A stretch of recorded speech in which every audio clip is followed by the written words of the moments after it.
And good evening. We are coming on the air with breaking news at this hour. Republican senators growing increasingly skeptical over Pete Hegseth, President-elect Trump's pick for defense secretary, throwing his confirmation prospects further into limbo.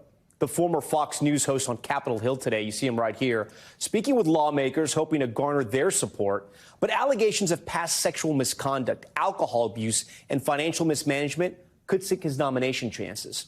3 Republican sources telling NBC News that as many as 6 Senate Republicans and possibly more might not support his nomination. Keep in mind, if every Democrat votes against him, Republicans can only afford to lose 3 votes for Hegseth to be confirmed. Also, new exclusive reporting from NBC News, 10 current and former Fox News employees say Pete Hegseth's drinking concerned his co-workers. A reminder that this is a job where Hegseth would have to make military decisions around the clock. So if he does have a drinking issue, that prompts serious concerns. At least 2 colleagues saying that on more than a dozen occasions during his time as a co-host of Fox and Friends Weekend, they smelled alcohol in him in the morning before he went on the air.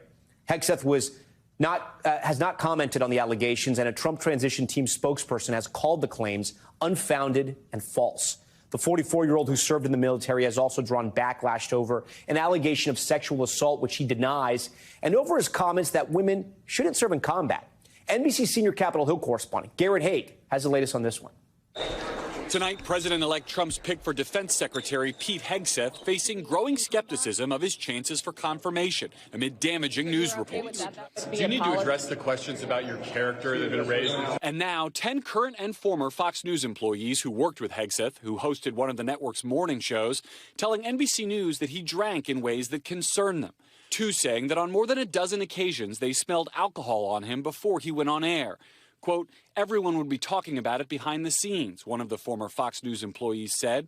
He should not be Secretary of Defense, another former Fox News employee said. His drinking should be disqualifying. A Trump transition spokesperson calling the allegations disgusting, completely unfounded, and false. An attorney for Hegseth referring us to the transition statement. Fox News did not respond. Mr. Hegseth, so many of these stories about you have involved alcohol. Do you have a drinking problem, sir? Now NBC News has learned as many as 6 GOP senators are not comfortable supporting Hegseth's nomination, according to multiple Republicans with direct knowledge of the nomination process. Hegseth can only afford to lose the support of 3 Republicans if all Democrats vote no. The articles I've read, yeah, some of them are concerning.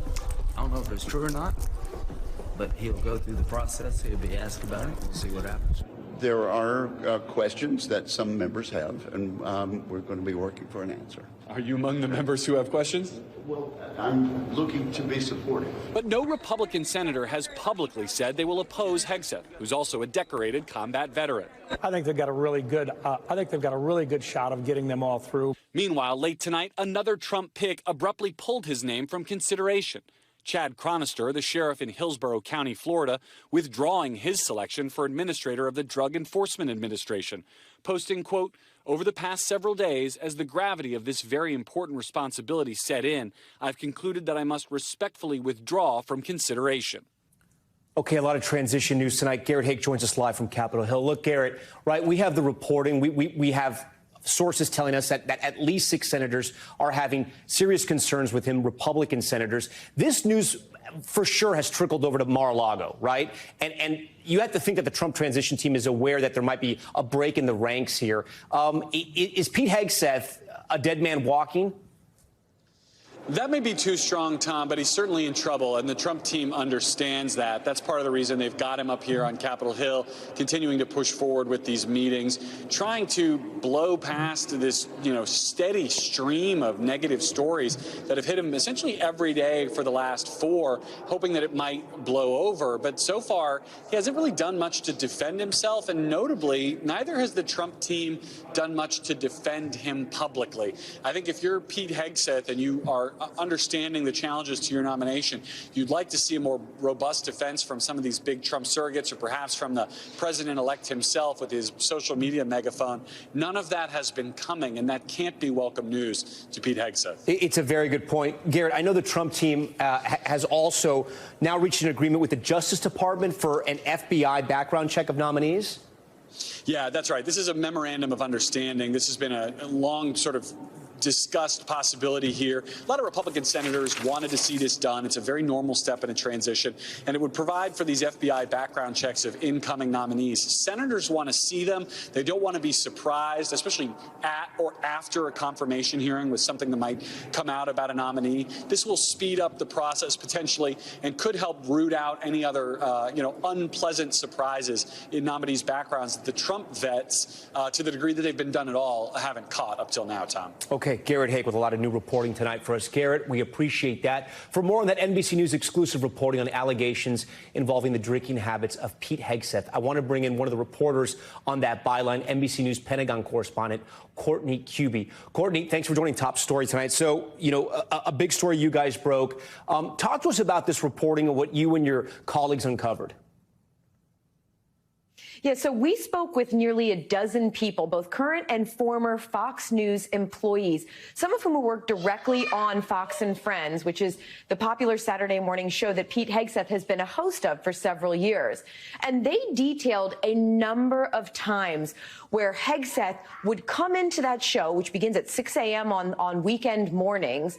He would show up only moments before the show was actually going to begin. And on a number of occasions, he would come in and talk about how he'd been hungover. Sometimes there were even cases where they smelled alcohol on him from the night before still.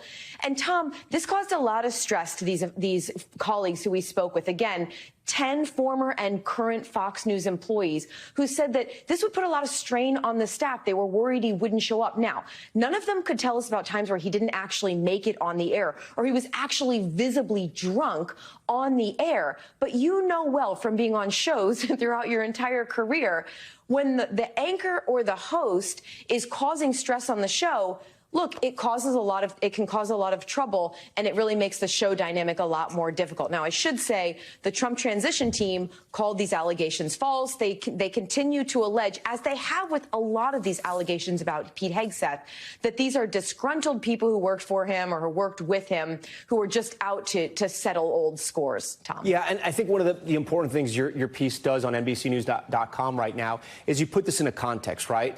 I want to read a piece of your piece right here. It says, the former colleague's description of Hegseth's behavior while he was employed at Fox News raises questions about his ability to carry out round-the-clock duties involved in managing the Pentagon and its 3 million civilian and military employees. What more do these employees share about sort of their concerns over his ability to do the job of defense secretary? As you know, as I know, there are 2 wars happening right now overseas that are 6 and 7 hours ahead of us. So you have to really be ready around the clock. Yeah, and you know that well from your time reporting from conflict zones. But I mean, it's not just the ongoing conflicts. There's the things that come up all the time. The China spy balloon is one. You may recall that during the time when that balloon passed into U.S. airspace, the commander of NORAD, Northcom, General Glenn Van Herk, called Secretary of Defense Lloyd Austin at 3 o'clock in the morning while he was traveling in Manila to inform him that there was a Chinese spy balloon flying over the continental United States. And it's not just that Austin was woken up at that time. Then he spent the whole next day, after working through the night, engaged in diplomatic conversations about keeping the U.S. military presence in the Philippines with President Duterte. So it just underscores the gravity of this job. You know, one that I've been talking about today, because I think this will really bring it home to our viewers about the enormity of the responsibility for Secretary of Defense. Operation Noble Eagle, that is the mission to protect and defend the borders of the United States and the continental United States. One of the missions of that is for NORAD and Northcom, the skies over the United States. So think about when we hear about an aircraft or an airplane that has breached a restricted airspace. That happens all the time. But there is always the possibility that that aircraft could breach into restricted airspace and could be threatening the president, the Capitol, some critical place. Well, the NORAD commander calls the Secretary of Defense anytime, day or night. And at that moment, in literally a matter of moments, the Secretary of Defense could have to make the decision for a military aircraft to shoot down that plane. It's an enormous responsibility that comes with that job. And all these character concerns are really starting to weigh on senators about that, Tom. Courtney Kube, a huge story tonight, again, on NBCNews.com. Make sure to read it. We thank you for your reporting. President-elect Trump is trying to get another legal case tossed out. This time it is the hush money indictment in New York, and that's less than 2 weeks after a judge indefinitely postponed that sentencing. Well, today, Trump's lawyers moved to dismiss the case entirely, and they're citing President Biden's pardon of his son Hunter as the reason why. They argued that the 34 felony counts Trump was charged with is, quote, precisely the type of political theater that Biden criticized, and they added that, as President Biden put it yesterday, enough is enough. Let's bring in Catherine Christian. She's an NBC News legal analyst and former assistant DA in Manhattan. Catherine, thanks for being with us. Trump's team using Biden's pardon like this. What do you make of this? Well, it was a gift to them because their motion was due yesterday, December 2nd, and just this weekend, President pardoned his son. So, of course, they were going to add that to their motion. Look, you know, they're going to say Hunter Biden was found guilty by a jury, just like President Trump, and now his conviction has basically been erased. I don't think Judge Merchan is going to really care about that because, quite frankly, you know, President, pardoned his own son, and that's probably the main reason why Hunter Biden was pardoned, because his father was the president. I think what this motion, and in New York, they call it a Clayton motion, a motion to dismiss an interest in justice.